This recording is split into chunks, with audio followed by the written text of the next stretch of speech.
Mamoru Oshii was born on August 8, 1951, in Tokyo's Itabashi ward, and grew up amid the post-war reconstruction that conflated concrete suburbs with newly imported American pop culture. As a child, he preferred dogs to people and science fiction paperbacks to schoolwork, a disposition that later matured into the Lupin protagonists, cyborg loners, and flaneur philosophers that populate his films. Enrolling at Tokyo Gakuya University in 1970, he joined the campus film club during the zenith of Japanese student protest and found himself torn between political street theater and the formalist allure of 8mm cinema.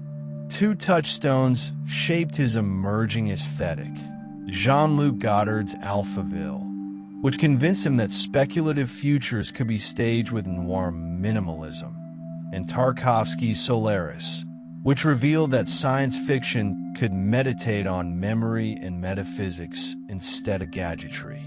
After university, Oshii entered Tatsunoko production, toiling first on storyboards for Time Boken and Gatchaman 2. Industry apprenticeships in late 1970s anime were brutal. 60-hour weeks, menial layout corrections, and cigarette smoke conference rooms where senior animators debated frame timing like Shinto priests parsing shrine carpentry. Yet Oshii's board stood out for mise-en-scene that treated background architecture as narrative code, foreshadowing his later obsession with panoramic establishing shots. A move to Studio Pierrot in 1981 gave him his first directing assignment on the TV series Urusei Yatsura, adapted from Rumiko Takahashi's Screwball manga. Initially a light-hearted alien girlfriend comedy, the series under Oshii gradually acquired dream sequences, contradictory chronologies, and a filmic grammar far denser than Saturday evening audiences expected. By Urusei Yatsura 2, Beautiful Dreamer, 1984, he had jettisoned most of the source's romantic hijinks in favor of a Groundhog Day labyrinth that questioned reality itself, a decision that cost him Takahashi's approval but attracted a cult following among university cinephiles. Leaving Pierrot, Oshii joined the Cooperative Headgear Circle in 1988 with screenwriter Kazunori Ito, mechanical designer Yutaka Izubuchi, and manga artist Masami Yuki. Their collaborative franchise, Mobile Police Patlabor, imagined near-future Tokyo policed by mecha-equipped riot squads. Oshii's OVA episodes and his two theatrical Patlabor features juxtaposed blue-collar banter with algorithmic terrorism, Shinto eschatology, and the acoustic melancholy of seaside landfill zones, a tonal cocktail that crystallized what critics call the Oshii mood. Languid pacing, laconic dialogue, and sudden eruptions of violence framed against monumental cityscapes. His background in Marxist student politics surfaces here in the tension between technocratic order and grassroots fallibility. The giant robots serve less as spectacle than as infrastructure whose glitches expose societal fault lines. In 1993 production, I.G granted Oshii a long-gestating ambition, a cyberpunk film that would knit Masamiune Shiro's manga Ghost in the Shell into a meditation on consciousness, sovereignty, and digitized identity. Released in 1995, Kakaku Kidatai fused hand-drawn cell animation with early digital compositing to evoke Hong Kong-inspired megacities drenched in phosphor and rain. Kenji Kawai's Bulgarian choir chants underscored philosophical dialogue cribbed from Cartesian doubt, Arthur Kessler's Gestalt psychology, and Shinto animism. Oshii introduced the now-canonical tank fight and the mirror dive sequence, visualizing the major's search for her maker amid post-national data flows. The film underperformed domestically, but became a VHS touchstone for Western hackers, MIT AI Labs, and the Wachowskis, whose Matrix trilogy imports its green code rain and existential queries almost wholesale. Oshii's sequel, Innocence 2004, pushed the franchise toward Baroque metaphysics, layering Milton, Borges, and bioethical treatises over 3D-rendered puppet polities.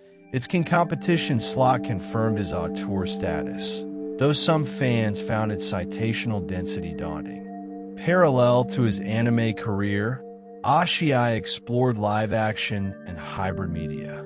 Avalon, 2001, shot in Poland with sepia grading, portends today's VR discourse. War veterans earn a living inside a military MMO, whose upper level may or may not intersect physical reality. The film's composited bullet time sequences predated mainstream video game photogrammetry, and its Polish-language dialogue underscores Oshii's conviction that cultural specificity can universalize speculative allegory. The Skycrawlers, 2008, returned to animation, depicting genetically ageless fighter pilots locked in perpetual dogfight entertainment to pacify civilian societies. Critics read it as Oshii's most personal rumination on creative industries that recycle war tropes for endless revenue. Formally, Oshii pioneered what scholars label animatic montage, sequences that linger on clouds, alleyways, or religious statuary while diegetic sound drops to wind or distant traffic, forcing viewers into contemplative perception. His use of digital pans across still artwork, an economical technique in TV anime, becomes, under his pacing, an aesthetic statement about surveillance and mediated vision. Narrative structure often foregrounds repetition. Recursive dreams in Beautiful Dreamer, firmware loops in Patlabor 2, and shell instances in Innocence. These loops serve as ontological tests, asking whether identity is a checksum of memories or an emergent property of relational networks.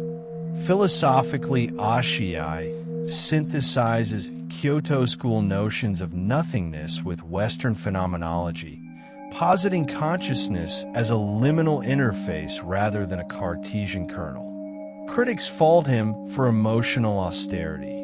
Characters speak in monotones. Affection is filtered through interposed screens. But Oshii contends that affect resides in texture and negative space, not melodramatic inflection. His influence extends through protégés like Hiroyuki Okura and production I.G co-founder Mitsuhisa Ishikawa, as well as Hollywood sci-fi directors who borrow his cyber, Shinto visual grammar. Video games from Metal Gear Solid to Deus Ex echo his premise that information ecology shapes geopolitical power as decisively as aircraft carriers. Meanwhile, academic conferences on media archaeology trace the genealogy of surveillance aesthetics back to Oshii's composite shots of CCTV monitors and corporate signage in Patlabor. In later years, he scripted and supervised the VR short Chiyoko and wrote essays on AI ethics for Japanese policy panels, arguing that algorithms without mythic narrative risk instantiating bureaucratic nihilism. Despite declining mainstream box office relevance, his films circulate in Blu-ray restorations whose 4K scans highlight the analog-digital hybridity that defined 1990s anime's transition era. His ongoing novel series, Kerberos Saga, expands the counterfactual lore behind Jinro, positing a post-war Japan under German occupation, an alternate history that lets him critique authoritarian reflexes alive in any surveillance state. Across 5 decades, Mamoru Oshii has treated animation, live action, and interactive media as philosophical laboratories. He rejects the binary of escapism versus realism, proposing instead a third domain, where speculative architecture interrogates the ontological seams of contemporary life. His dogs, basset-hounds immortalized as Gabriel in Innocence and as real-life companions on set, symbolize fidelity to earthly affection even as characters ascend to data heaven. That dialectic between tactile presence and digital transcendence remains Oshii's signature question. Can humanity inhabit networks of infinite recall without forfeiting the silent grace of walking a dog through rain-soaked streets? In probing it, he has expanded anime from pop culture export to a vessel for philosophical anthropology, leaving successors to wrestle with the ghosts, political, technological, and numinous, still flickering in his cinematic shells.